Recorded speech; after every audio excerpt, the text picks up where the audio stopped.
क्या होगा अगर एक साधारण माँ का अतीत इतना खतरनाक हो कि पूरे समुद्र के सबसे खूंखार समुद्री डाकू उससे डरते हों?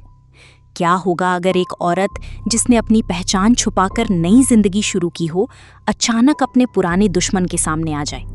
और क्या होगा जब उस दुश्मन का सिर्फ एक ही मकसद हो, बदला? आज की कहानी है द ब्लफ की, जहां एक माँ अपने परिवार को बचाने के लिए फिर से बन जाती है समुद्र की सबसे खतरनाक समुद्री डाकू। तो वीडियो को अंत तक जरूर देखिए, क्योंकि कहानी का आखिरी ट्विस्ट आपको चौंका देगा। साल 1840। कैरेबियन सागर के बीच एक छोटा सा द्वीप। यहाँ रहती है एरसेल बॉडेन। ऊपर से देखने पर वो एक साधारण महिला लगती है। उसका एक बेटा है, आइजैक। एक परिवार है, एक घर है और एक सामान्य जीवन है। लेकिन गांव के लोगों को नहीं पता कि एरसेल का अतीत कितना खतरनाक है।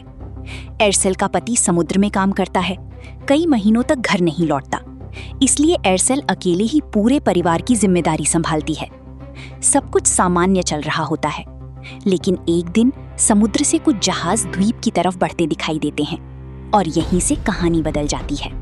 द्वीप पर उतरता है एक खतरनाक आदमी, नाम कॉनर। ये कोई साधारण इंसान नहीं, समुद्र का सबसे निर्दयी समुद्री डाकू। वो एरसेल को देखते ही मुस्कुराता है, क्योंकि वो उसे पहचान चुका है। लेकिन एरसेल डर जाती है। क्यों? क्योंकि कॉनर उसे उसके असली नाम से बुलाता है, मरियम। ये नाम सुनते ही एरसेल के चेहरे का रंग उड़ जाता है। अब दर्शकों को समझ आने लगता है कि एरसेल कुछ छुपा रही है। अब कहानी फ्लैशबैक में जाती है। सालों पहले मरियम सिर्फ 12 साल की बच्ची थी। एक रात समुद्री डाकुओं ने उसके गांव पर हमला कर दिया। उसके माता पिता को मार दिया गया और उसे अपने साथ ले गए। उसी गिरोह का नेता था कॉनर। मरियम के पास 2 ही रास्ते थे, या तो मर जाओ या समुद्री डाकू बन जाओ। जीवित रहने के लिए उसने दूसरा रास्ता चुना। समय बीतता गया और वो दुनिया की सबसे खतरनाक महिला समुद्री डाकू बन गई। लोग उसे बुलाने लगे ब्लडी मैरी। उसकी तलवार से बड़े बड़े डाकू कांपते थे। लेकिन एक दिन उसने कॉनर को धोखा दे दिया, उसका खजाना चुराया और हमेशा के लिए गायब हो गई। भागते भागते एरसेल अपने परिवार को एक गुप्त जगह ले जाती है। नाम है द ब्लफ। ये विशाल चट्टानों और गुफाओं का इलाका है। यहीं उसने सालों पहले अपना खजाना छुपाया था। यहीं उसने हथियार छुपाए थे और यहीं उसने ऐसे जाल बिछाए थे जिन्हें कोई नहीं जानता। पहली बार उसका बेटा उसकी सच्चाई जानता है। उसे पता चलता है कि उसकी माँ कोई साधारण महिला नहीं, वो कभी समुद्र की सबसे खतरनाक डाकू थी। वर्तमान में लौटते हैं। कॉनर अपने आदमियों के साथ पूरे द्वीप पर हमला कर देता है।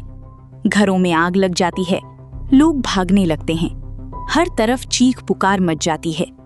एरसेल अपने बेटे और परिवार को लेकर जंगल में भागती है।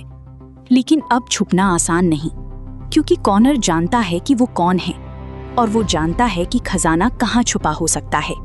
अब एरसेल फिर से बन जाती है ब्लडी मैरी। वो गुफाओं में जाल बिछाती है।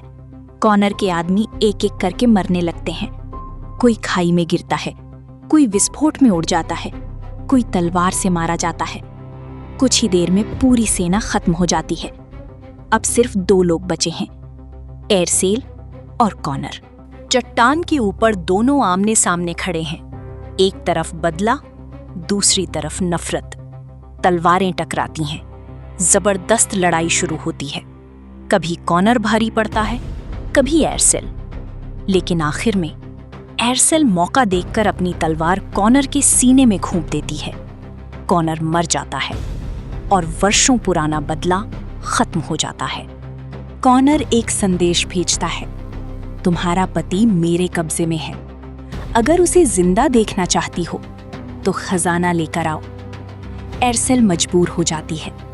वो खजाना लेकर कॉनर के पास पहुंचती है। उसे उम्मीद होती है कि उसका पति बच जाएगा, लेकिन कॉनर कभी अपना वादा निभाने वाला नहीं था। वो एरसेल के सामने ही उसके पति को मार देता है। यही कहानी का सबसे भावुक पल आता है। एरसेल टूट जाती है, लेकिन अगले ही पल उसका गुस्सा जाग जाता है। यहीं उसने हथियार छुपाए थे और यहीं उसने ऐसी जाल बिछाए थे जिन्हें कोई नहीं जानता। पहली बार उसका बेटा उसकी सच्चाई जानता है। उसे पता चलता है कि उसकी माँ कोई साधारण महिला नहीं, वो कभी समुद्र की सबसे खतरनाक डाकू थी। कहानी खत्म होती है, लेकिन एक सवाल छोड़ जाती है। क्या इंसान कभी अपने अतीत से पूरी तरह भाग सकता है, या एक दिन अतीत वापस आकर हिसाब जरूर मांगता है? एरसेल ने अपने परिवार को बचा लिया, लेकिन इसकी कीमत उसे बहुत बड़ी चुकानी पड़ी। यही थी द ब्लफ 2026 की पूरी कहानी।